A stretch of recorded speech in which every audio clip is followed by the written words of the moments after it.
At 14, she sat in the last row of Mrs. Thomas's ninth-grade English class, quiet as a shadow. Her clothes were always the same, a faded hoodie, jeans a size too big, and old sneakers with worn-out soles. She barely spoke, never raised her hand, and always kept her eyes on the floor. Most days, no one talked to her. At home, things weren't much different. Her mother worked double shifts and barely came home. Her father had left years ago. Emily spent her evenings microwaving frozen dinners, doing homework at the kitchen table under a flickering bulb, and sleeping to the sound of sirens outside her window in their rundown apartment complex. She wasn't dumb.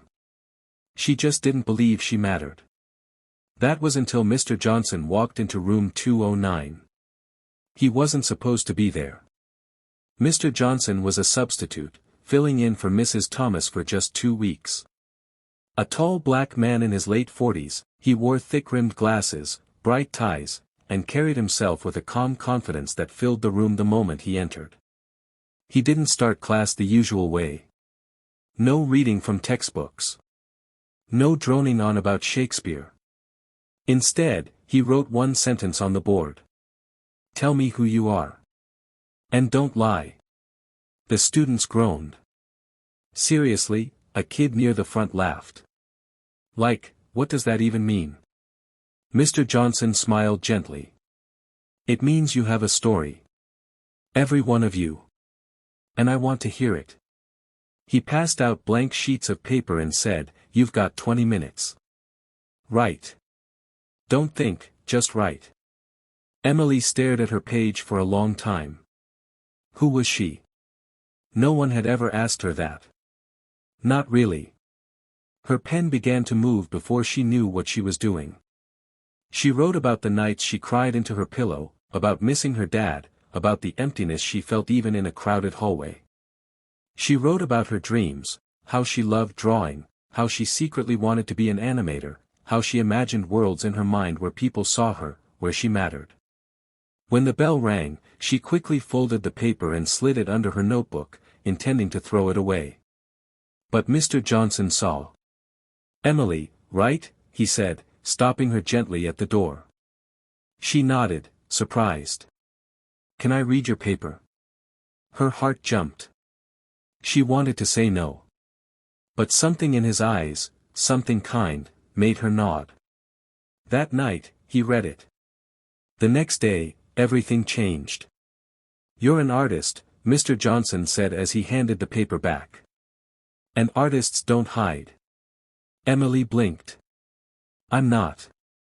I mean, I just draw sometimes." "You see the world differently," he said. "And that's a gift.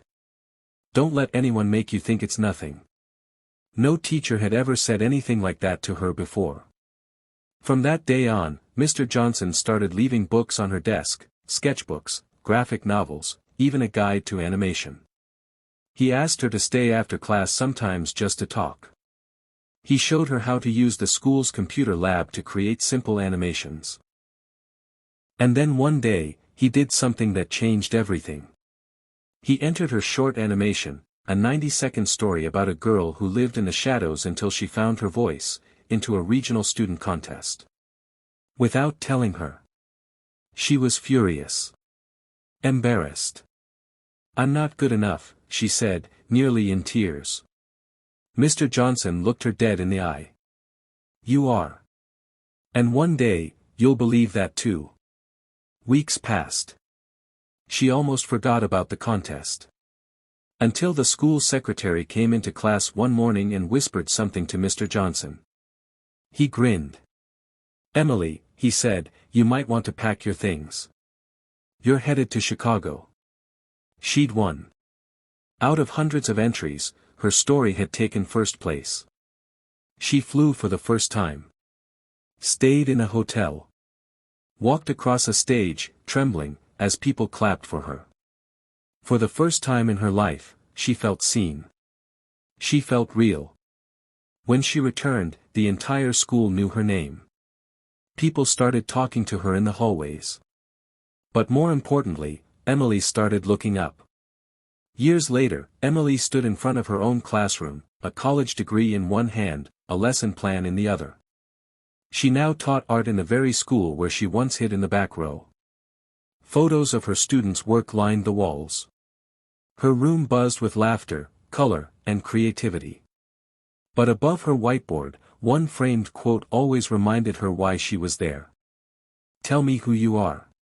And don't lie. Mr. Johnson." She never saw him again after that year. He was a substitute, here and gone. But in those 2 weeks, he changed the trajectory of her life. Some people come into our lives quietly, and leave the loudest impact. All it took was one teacher to see the girl no one noticed. To believe in her before she could believe in herself. To remind her that even the quietest voices can tell the most powerful stories. And now, she was doing the same for others.